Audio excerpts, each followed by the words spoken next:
What is up, y'all? Welcome to another episode of the Real Paint Talks with PSC. I am your host, Daniel San Martin. I'm sure you knew that if you are here. I'm not trying to be repeating my name on every single post and every single podcast I put out, because that just starts to look a little cheesy. But what's up, y'all? Hope you are all good.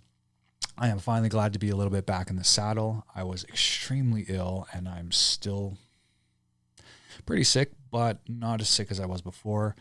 Either some hardcore COVID or some hardcore pneumonia. I'm not really sure. The COVID test said I was negative, but you know, with them home tests, who the fuck knows these days, right? But definitely getting a bit better, and hopefully able to get a couple more of these banked out while I have time, sitting at home staring at the wall trying to get better.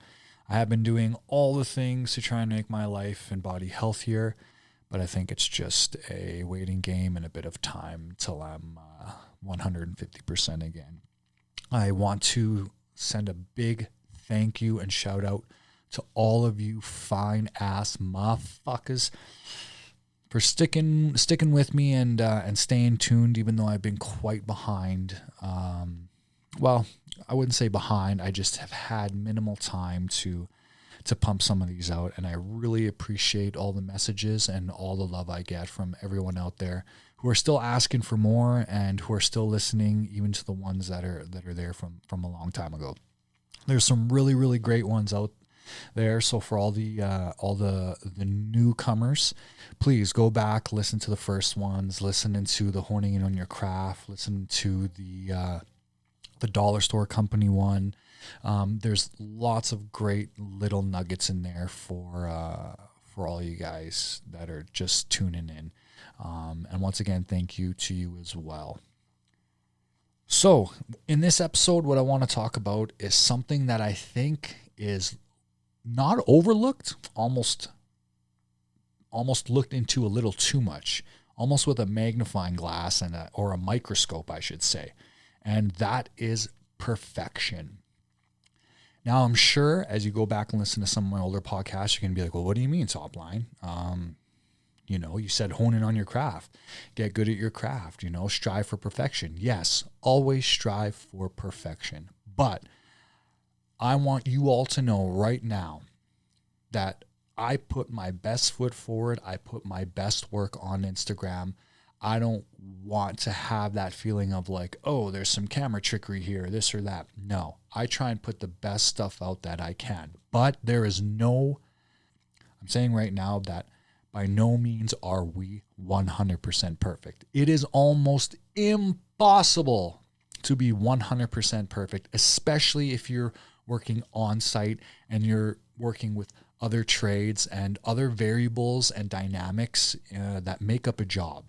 We're working with handcrafted materials sometimes, and sometimes we're dealing with things that are out of our control, from somebody else or anything along that means that sometimes there's things that we cannot control, So that's why I wanted to talk a little bit about perfection, because I definitely think it's something that is impossible. And I'm trying to find the right way to say it, that maybe it's overlooked not overlooked, that, stop going so hard on the perfection game.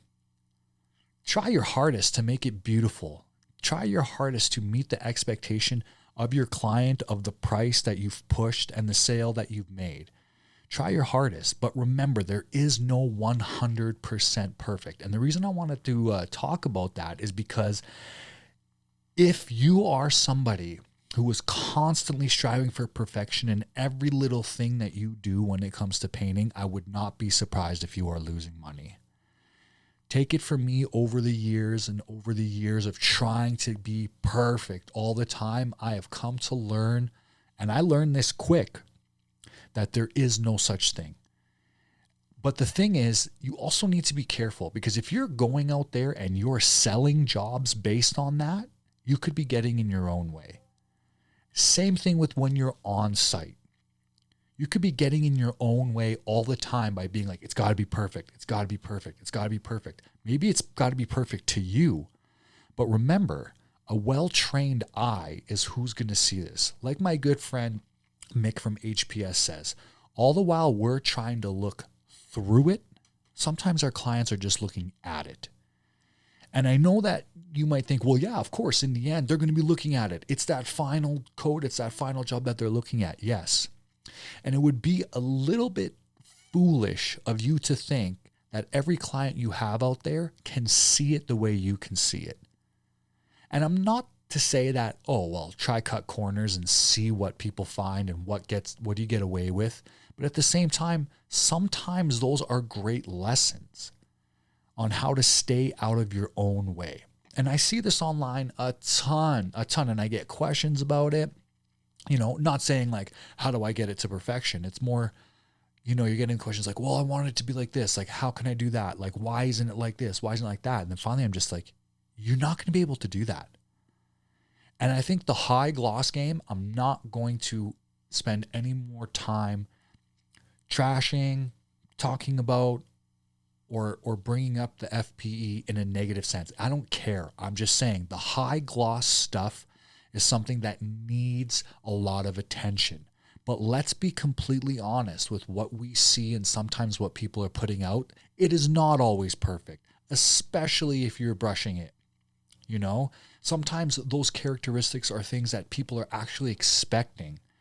But at the same time, it's a great point and something to reference because a lot is overseen just because it's shiny.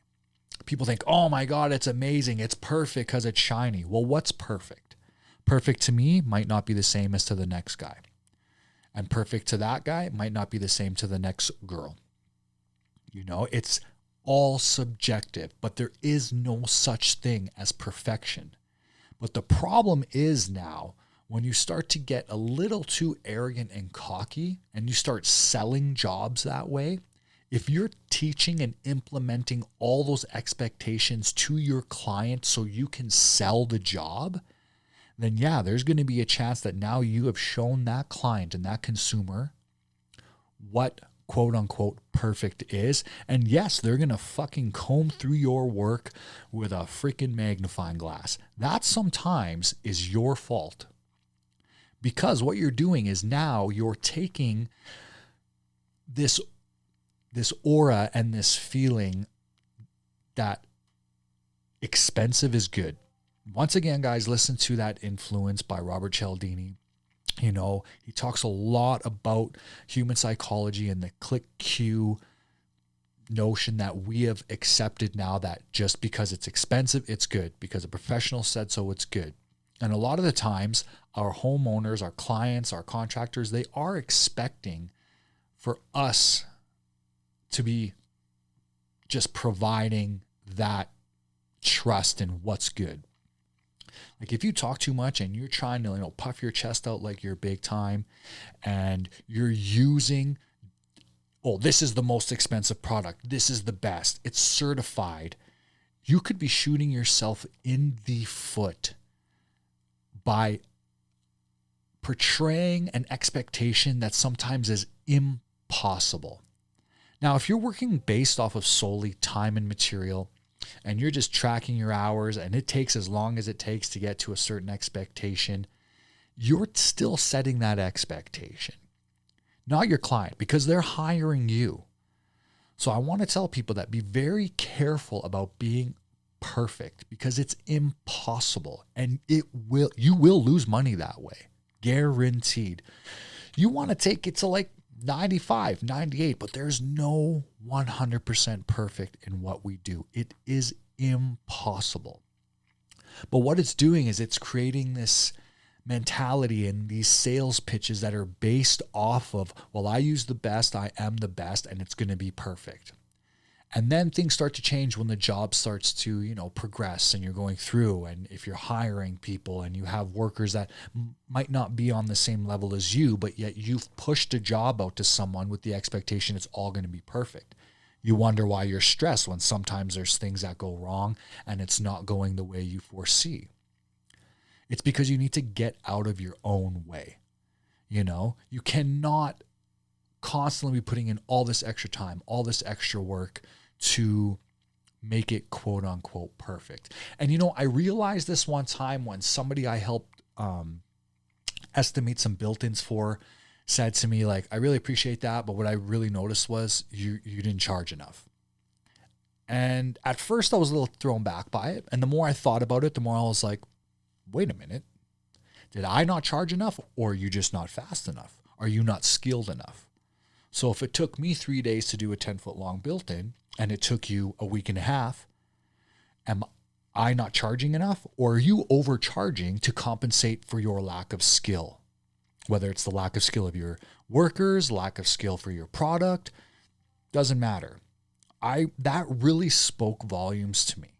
And I was like, wow, you know what I mean? And then the more I thought about it, the more I was like, So now there's painting companies out there that are making their sales solely based on, we use the best, we are the best, it's going to be perfect when we're done. And that's not always the case. And you can see it. And then, you know how that could possibly make you look? It actually could make you look not very good, because if you don't perform and put out that expectation that you may have created, not the customer. If the customer comes to you and says, okay, I want this perfect, you have to say, okay, ma'am, sir, what's perfect in your eyes? It is impossible to get something perfect. And especially if it's handcrafted stuff. And I know a lot of people are like, no, that's baloney. Well, technically it is and it isn't. Because if you want to have something perfect, your formula on how you quote the job and your systems that you're putting in to create that expectation, they all need to be relative and they need to make sense. There's nothing worse than going back later and being like, well, you know, we need to charge you more because we didn't foresee it taking, you know, as long as it's taking, and we want it to be perfect. And the client's like, oh yeah, definitely. But you said it was going to be perfect on the last price. So essentially what I'm saying is that people need to get out of their own way. Stop with what you think is perfect.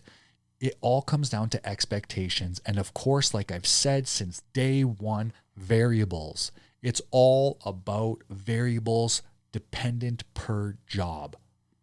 Every job can be different. You could walk into a job and the carpenter and the drywaller or whoever is before you has left it immaculate for you, and you getting it close to perfect will be even easier, and the money you make and your profits will be even cleaner. You will make even cleaner profits based on that. But if you sell a job based on your arrogance and your, you know, I'm the best and I'm this and I'm that, and then you get a crap job and you don't do, like I said before, call it paint ready, and you just start and take that on, and then you're wondering why you're losing pieces of your margin and your profits, that's why. We also need to be realistic on what we can provide. That is the number one thing I tell people when they start asking me about marketing. Do you think I should do this? What do you think about SEO?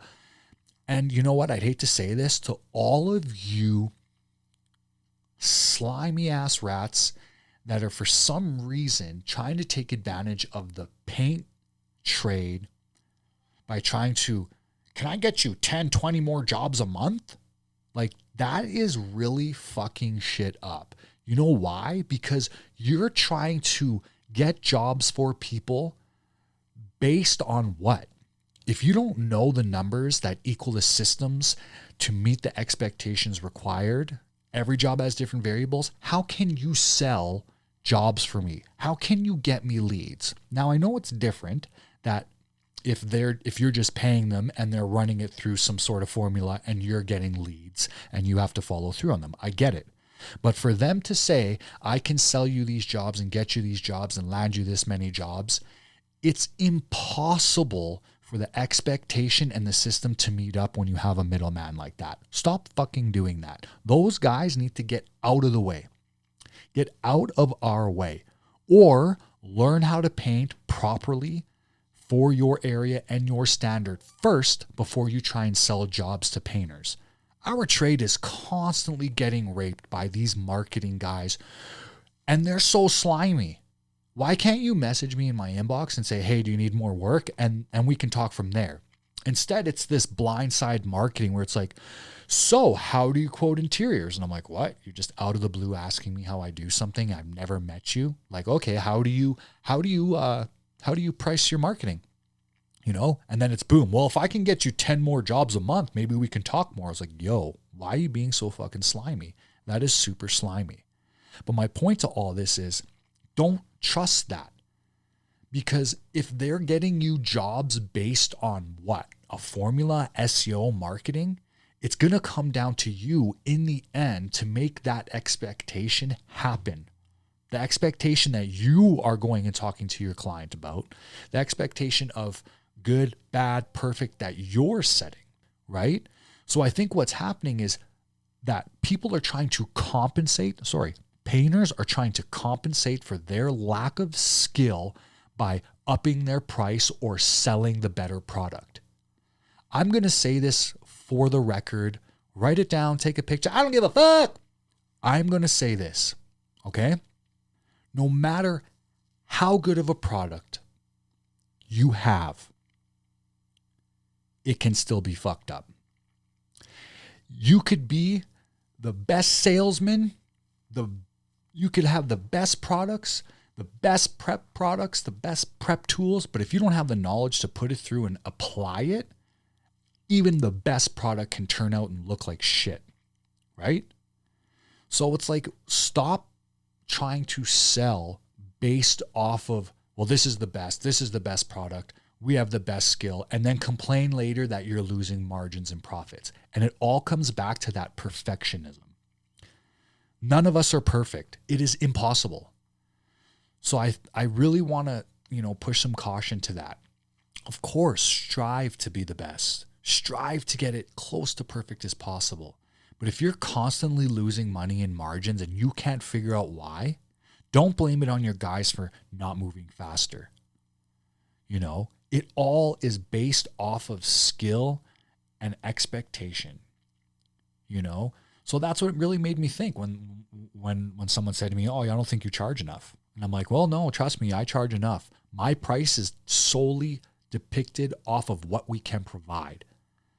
And that's what brings me back to the sales guys that are trying to constantly use our trade to step off of marketing. Stop putting the cart before the horse. You're trying to sell jobs to painting companies who probably can only do a specific thing. I've said it many times. Maybe you're great at painting doors. Maybe you're like a fascia board master, but not as good as painting cabinets. So why would those marketers try and get you jobs like that just so they can look good, to be like, yeah, we've made a bunch of sales for you. What do you think? And it's like, yeah, great. Well, I fucked the first 3 up because I don't know how to actually do that, but I'm desperate for the work because I want to grow my company. So I took it anyways. Know what you can provide. That is the very first thing you need to remember when you get out there in the painting world. You need to know what you can provide before you can even talk about pricing, marketing, anything. You need to know your worth. And that also stems back to the perfectionism thing. I often see too many newbies trying to be, it's got to be perfect, because they seem to think that if it's 104,000% perfect, that's going to get them more jobs and more sales. It will not always do that. Because what I found coming from the high-end game, when shit hit the fan in the market and I had to go out there and get jobs, whatever I could get, I lost a ton of work because I kept the mentality thinking, we're the best. This is what you can get. And how many clients said to me, yeah, but that's not what I'm looking for. Well, duh. Of course, that's not what everybody's looking for. So it's like, you need to get out of your own way a little bit. Get out of your own head. Yes, I cannot hate on anyone for striving to be perfect. But there is no perfectionism in this. There is none. And if you want to test it, yeah, do a high gloss job. And you will see that you either need to have your ducks in a row on your pricing, or you need to have a lot of skilled people backing you. Because the same thing, the high gloss thing is just it's going to show all your imperfections, right? But also an extremely smooth, clean finish, like what we do with our lacquer work, you will see all the imperfections as well. So it all starts with the prep. It all comes down to the prep. I don't care what you use. You use the best 2K, you use the high gloss, you use automotive, you use lacquer. It doesn't matter. What matters is the prep. And I use this metaphor a ton when people reach out to me and they ask me questions. It's like baking a cake. You can have the most amazing icing decoration job, but if the recipe and your oven and the way you bake that cake aren't right, if your prep isn't right, go ahead and decorate the limpiest, ugliest looking cake. Doesn't mean it's going to look good because you put the best decorator's icing on top. That doesn't mean shit. It all comes down to prep. And I know I might sound a little heated, but it's not. It's just I'm excited to be back in the chair and talk about this, but it's also I want people to know that it is important to get out of your own way with the perfectionism thing. Strive to be perfect, of course, but strive to be perfect in honing in on your craft and teaching that to the people below you. That's the most important thing, because I often see it too much where people set these expectations, these paint companies, they set these expectations and then they realize, oh crap, well, actually my crew can't do that because they're not at that skill level yet. And that's okay, but be real about that, right? Don't say to me, oh, you didn't charge enough. And I am not upset or offended. It actually was a very great lesson for me because that was like, ding, light bulb went off in my head. I was like, oh, so you need to charge more to compensate for the amount of time it's taking for your guys to do it. Makes sense. It's just a simple math formula. But I'll come along with my crew who are very skilled and do it in less time, and it'll cost less money. It's just math. And no, it's not undercutting. It's not underbidding. It's me knowing I can do something at a certain rate for a certain price in a certain amount of time, and you can't. Or the next guy can't, or the next company can't, right? So that's why I get a little agitated sometimes when the marketing people come and say, hey, can I get you 10 more jobs a month? Well, in what? Wow. And do you know anything about what we do? Because that happens to me all the time. And I have to be like, well, no, thanks. I'm in new home construction. You won't be able to get me more work in new home construction in my city because it's not what you know, it's who you know. Oh, I bet you I could. Well, I fucking bet you I couldn't. I bet you couldn't. And then I start asking them painting questions. They have no clue. No idea. Oh, well, I work in marketing. I don't know about that. Well, how can you sell something you know nothing about? Stop trying to jump off this trade. I don't ever really see it with plumbers, electricians, cribbers, framers. It's just like the same thing like I've said with the Dollar Store Company podcast. Any freaking Yahoo now thinks that they can go and be a painter because you don't need a ticket. Well, it'd be useful to have one, but technically you don't need one. At least not here. So you can go to Home Depot, buy $200-$300 worth of painting gear, couple $100 into branding. You got yourself a logo, maybe you got yourself a couple t-shirts, you can throw a magnet sticker on your car. And no offense to anyone that does a magnet sticker. I'm not saying that. I'm just saying that now you think, okay, I'm there. And it's like, no. I was like, oh, why did I lose on that job? Well, because you don't know how to do it. Oh, okay. So I got to get better. Okay. Yeah. So then they're striving to be perfect after that. It's not, you need to know the formula. There's a formula for every job based on the variables, So it goes right back also to the products. Oh, I use the best Benmore products. Okay. And that's your sales pitch. USP is a unique sales proposition. That is something that people who are going self-employed or trying to market need to constantly think about. We all can't say we provide exceptional service, we're all trustworthy, and we use the best products. That's what every company says, right? And that's not the way to go about it. What sets you apart from everybody else? Because if you think because you use Regal or Aura from Benmore that that's going to be your selling point, everybody does that. You know, a lot of people use the best. I've landed more jobs not even selling the product. Truth be told, you know how many people have hired me in the past? I don't really do repaints too much anymore because I'm super busy. But in the past, I've had people hire me and not ask a single question because I was able to sell them on the confidence that they're hiring a professional company. And I love it when people say to me, I don't care what you're going to use because I know you're going to use good products. And the integrity comes down to you and not taking advantage of their trust. Because if someone says that to me, I'm not like, oh yeah, sweet. They're trusting me. All right, I'm going to get bare, but I'm charging them for fucking aura. No, it comes down to knowing this is what I'm using. This is what I use on low to high end, you know, and that is really going to help you make more sales because instead, nobody likes also kind of like too much of a cocky salesman. You know, I laugh sometimes when I see, you know, and this is the marketing guys once again, you know, or even if it's the marketing guy for your team, I laugh. I mean, to each their own, but the khakis and the collared shirt and the clipboard, I get it. If you're doing that 50, 60 times a week, okay, you want to look professional, but to come in acting like that's the bread and butter of the company, that's wrong. It's the systems and what you can provide in the end that is actually selling those jobs, right? Because like I said, you could use the best product and have somebody destroy a job, even with the best products. But it always stems back to that we're perfect. Oh, we can do it perfect. We can do it. We're the best. There is no perfect. There is no best nowadays. There is a best for that job, and there is a as close to perfect as you can get based on the variables. Like those things matter. But if you're losing, you need to think about that.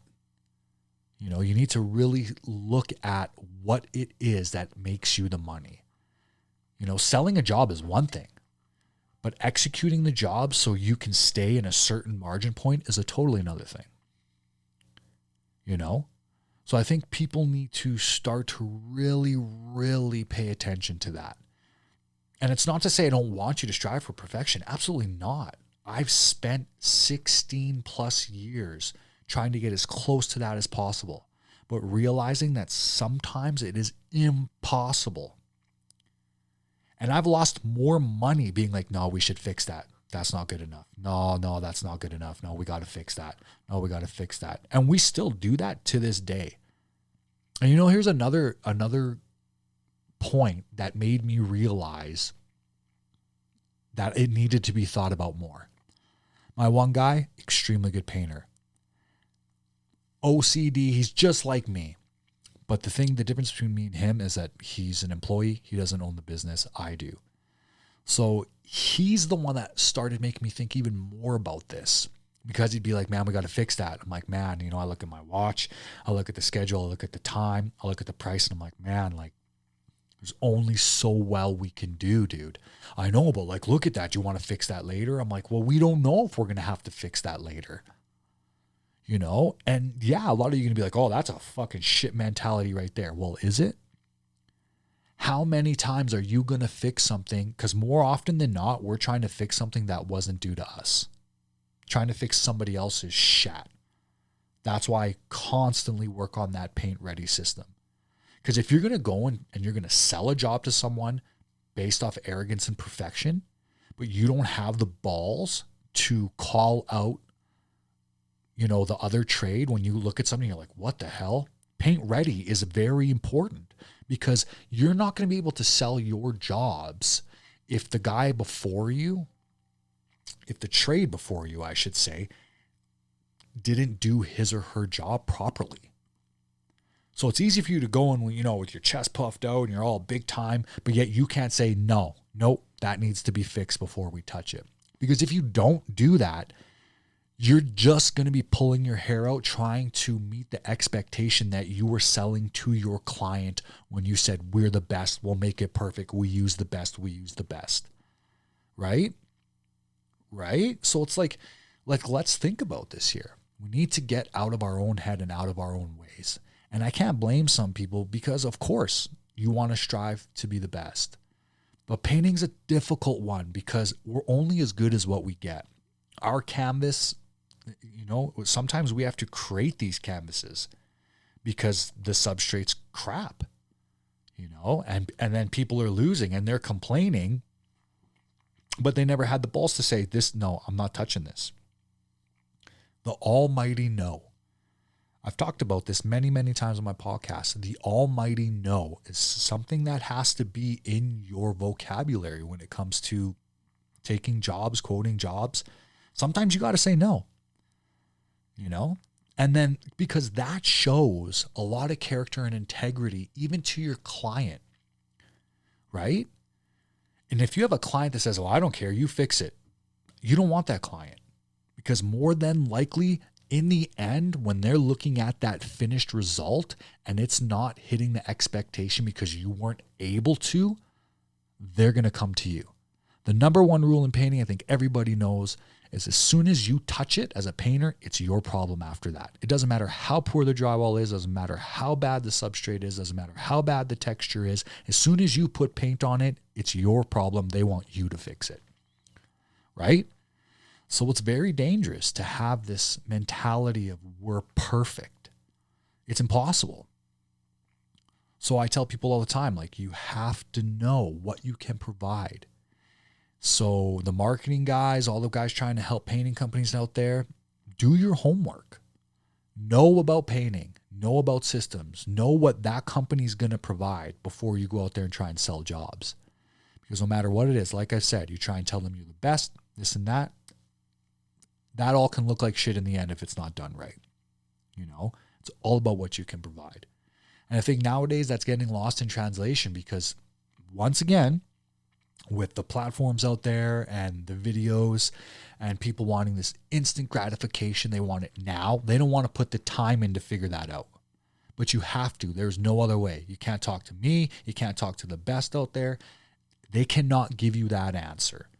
That is an answer and a formula and a system that you have to find out for your company. The variables. I've said it so many times, and I know a lot of you guys are saying it now. Great, but don't fucking forget why. This goes to the same thing. It's easy for people now to regurgitate the information, but they still don't understand sometimes what they're even saying. Once again, it's that's the perfect thing to say. Well, of course it is. But do you understand what I mean? A lot of people don't. A lot of painters think, well, I got it all. I got the marketing, I got the branding, I got this, I got that. I'm getting 30, 40 jobs a month. I'm hitting all these leads, I'm maybe getting half of them, but I'm still not really making what I want to be making. Well, yeah, because you're putting the cart before the horse. It's like everything else. Boom, right away people just jump to gloss jobs. Boom, they jump to gloss jobs. And you're like, okay, well, why did you want to do that? Well, it's because it's the best. Is it? A gloss job is going to show all your imperfections. So if you're not extremely well versed at it and you don't know how to execute based on the formula and the price at hand, you're going to lose. And what is more worse for anyone's ego than thinking they're doing something great and then they fail? That can be very hard on somebody's ego, right? But you've done it to yourself in that instance.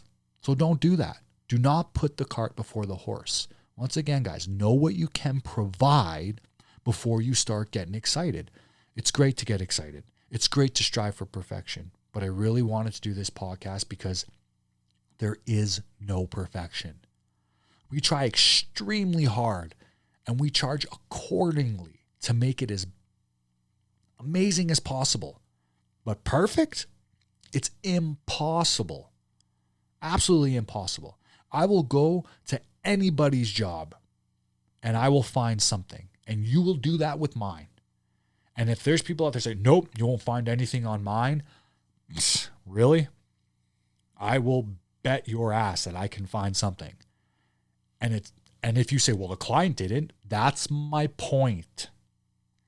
And more often than not, like, who do you think you are to think that your client is going to see it the way you see it? You really must think you're amazing to be like, oh, it's got to be perfect. More than half the time, I tell this to people all the time also. You know when someone comes to you and like your house knocks on the door and you and your wife are standing there and they want to sell you maybe like a water purification system for your house or something like that. And they're explaining it to you and they're going off the fucking deep end on it's this and osmosis and this is what you do. And of course you and your wife are probably like nodding your head, yep. And maybe you or her know a little bit about it, but you don't know everything about it because you're not a professional in it. Of course you're going to nod yes. Of course you're going to this. Of course you're going to that. And what's the first thing that happens when they close the door? Most of the time you're like, what the fuck was he talking about? Okay, well, I trust you, right? So you see how people can also pull the wool over people's eyes sometimes by just having the look, looking the part, doesn't mean that it's 100% what it is. You have to do your due diligence. And that's what I tell consumers all the time. And I tell consumers this all the time when I lose jobs, when I used to lose jobs in the repaint game. Because I'm not mad when I lose a job to somebody who's less than me. All I say to them is, what are they giving you for that? Are you good with that? Okay. Why are we going to get mad at each other? Once again, who do you think you are to think that your client is going to see it the way you see it? They're hiring you because you're a professional. Now it's up to you to figure out where in there you leave it. Where does the expectation get left? Do I leave it 99%? Do I leave it 90%? That's going to come down to price. That's going to come down to price because your price should be a formula based off of time and cost, right? Because if you're going the extra mile every time, you're like, frick, this wasn't in my budget. This wasn't in. Nobody likes going back and asking for more later. So you got to know your numbers. You got to know your numbers better than that marketing guy that's trying to get you 50 leads a month. Because if you don't know your numbers and you don't know what each guy in your crew can provide, then you're going to be a little bit hooped on trying to make sales and jobs, right? And it all stems back to that perfection. Do not think that way. Think variables dependent per job, and your price needs to be worked out in a formula based on that, right? And in the end, and you'll save, you'll sleep better, you'll save more money, well, you'll make more money, I should say, and it'll be easier for you to understand, and it'll also be easier for you to understand which jobs you actually want. I've said it so many times. Let me say it again. And I keep saying this because I think people are coming out. They're new to Instagram. They're new to the platform. Go listen to my older podcasts. I've been here for a minute and I've been saying the fucking same thing over and over and over again. The best batters do not swing at every pitch. And if your company is set up to swing at every pitch, by all means, boo-boo, make that paper. But do not complain when someone else gets a job that you didn't get. Because I don't believe in undercutting. I mean, I believe in deliberate undercutting to be like, oh, I hate that company. I'm going to do it for this. I don't care if I lose. That's different. But if a company comes in and does it $2,000 cheaper than you because they're selling it a certain way and the client's agreeing, what? Why are you getting mad at the painter? If that was the case, then don't you think every person out there would drive a Ferrari or a Lamborghini? Well, no, not every person can afford that or even wants that. And it works the same way with painting. Don't be mad at the next guy. Maybe he's got a smaller overhead than you. Like I've said before, maybe that guy takes his family to church on Sundays in his work van and it's the only vehicle they have. Maybe they have cheap rent because they know somebody. Those are all variables that matter in terms of selling jobs and profit margins. So we should, like I said, stop the painter on painter hate because sometimes it's not how it is. I'm sure that there are people out there that definitely do what I said, where they're like, fuck it, I want that job, fuck that crew. I'm taking that shit whether I lose or not. Okay, great. That's not the client you want. Guys, Girls, do yourselves a favor. Take classes. Study marketing, sales. Study your craft. Study the logistics of your craft. Study the logistics of your company. Know where you fall, where you stand. Okay, because here's another thing. That's how you stay competitive.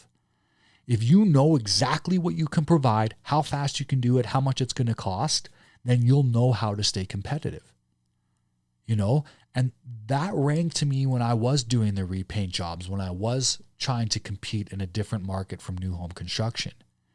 I was sick and tired of losing jobs when I knew that we were still better at 50% than that person's 100%. So I said to my guys, I'm like, what the fuck? Like, yeah, we can definitely do it for $3,000 as opposed to 42. Yeah, I'm going to do it because I know that we can still crush it and that client's going to get what they expect, which is just a good job. They don't need to know all the details on how it got there, right?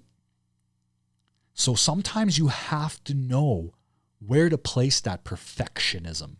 You have to know how to use it. But I see too many times folks, they're getting in their own way. Oh, I got to redo that.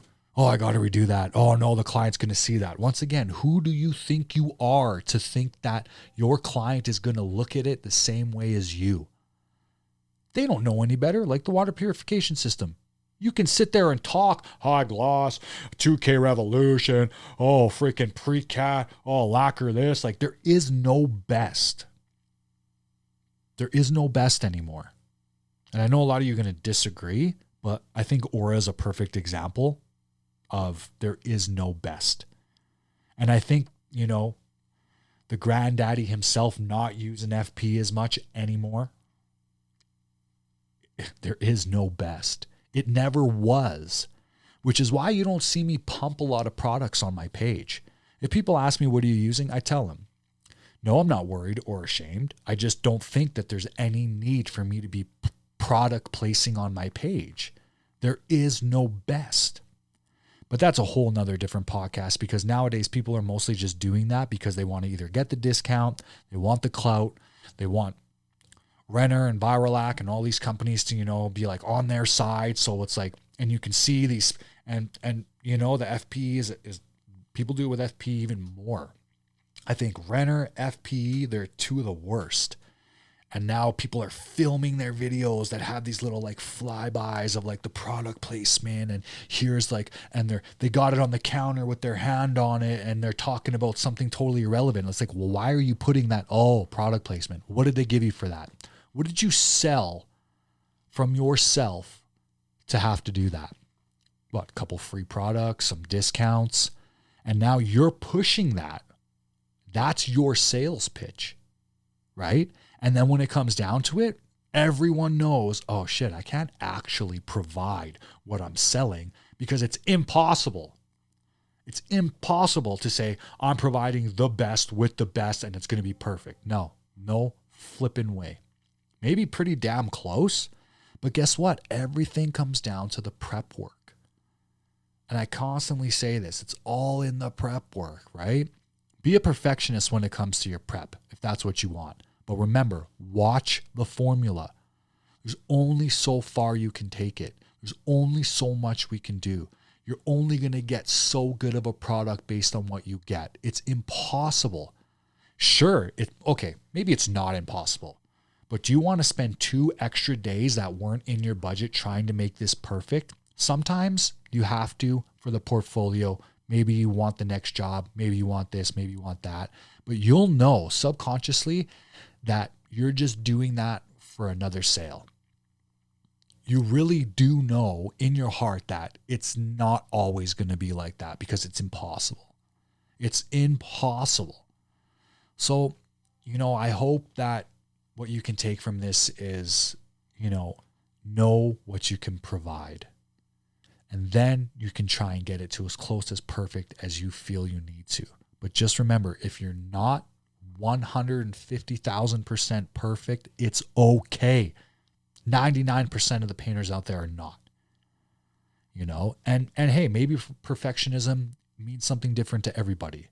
But I can tell you, working for one of the highest end builders in town, putting out some of the nicest finishes I truly believe are around, it's impossible. And don't say, well, you can't have the nicest finishes because you're only using pre-cat. Once again, it comes down to the prep. It comes down to the expectation, to the variables. Let's be real. But I think that's a big problem, that a lot of people aren't real until they start losing money. And then they think, oh, okay, well, maybe I need a better product. No, it's like maybe you need to take more time learning and implementing systems that can make you better, faster, stronger. And then that will be your unique sales pitch. Not, well, we use the best products, we're the best. And it goes back to the whole certified thing, I can guarantee it that even a certified painter has fucked up. 100%, because it's impossible to not. It's impossible to say that we're going to take this to perfect.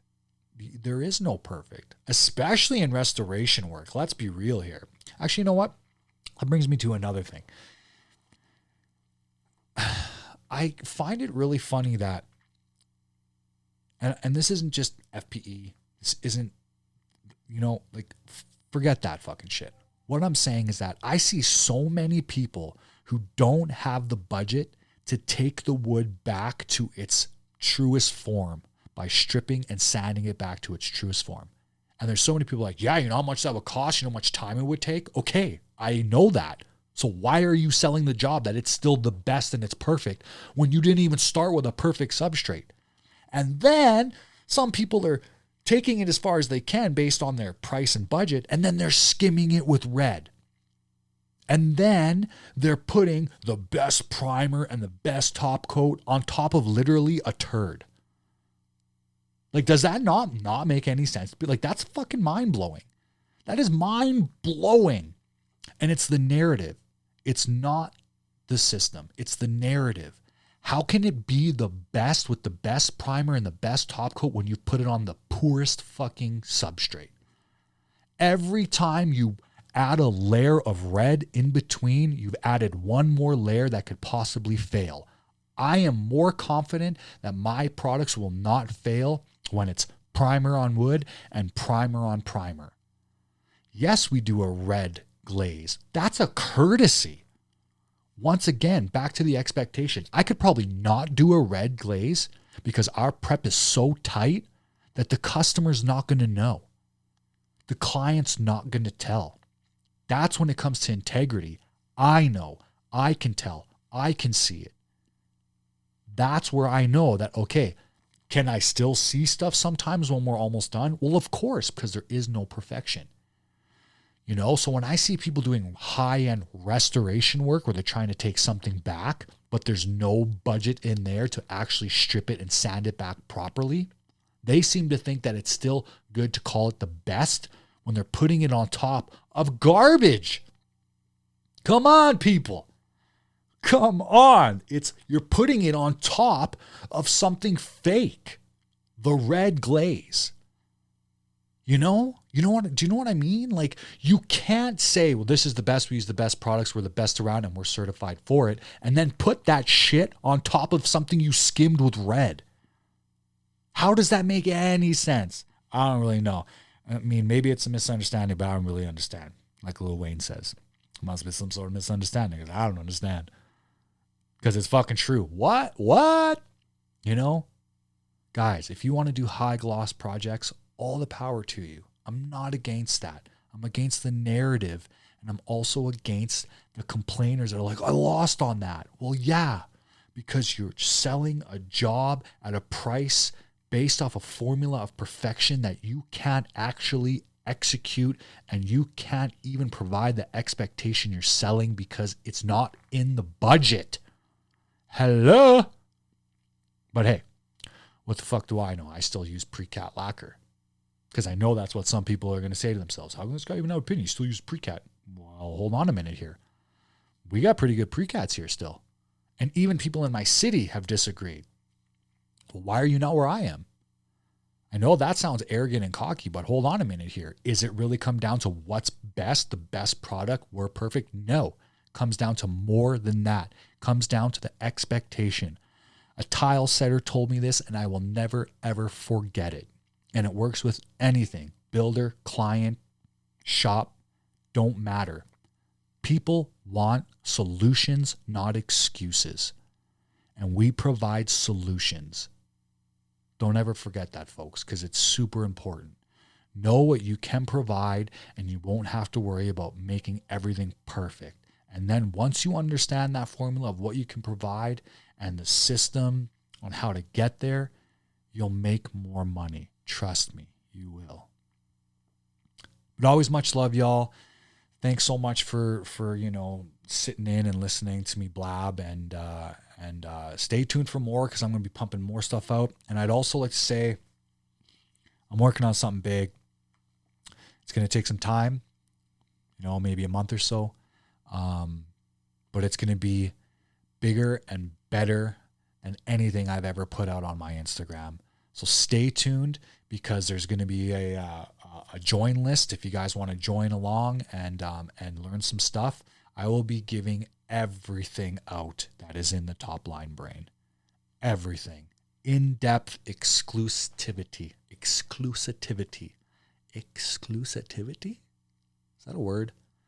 Fuck it. It don't matter, But if you think that I can provide some value, if you want to learn some stuff from me, stay tuned, because I got some amazing stuff coming. Once again, I love you freaking all. If you're here listening right now, much love, and stay tuned for the next.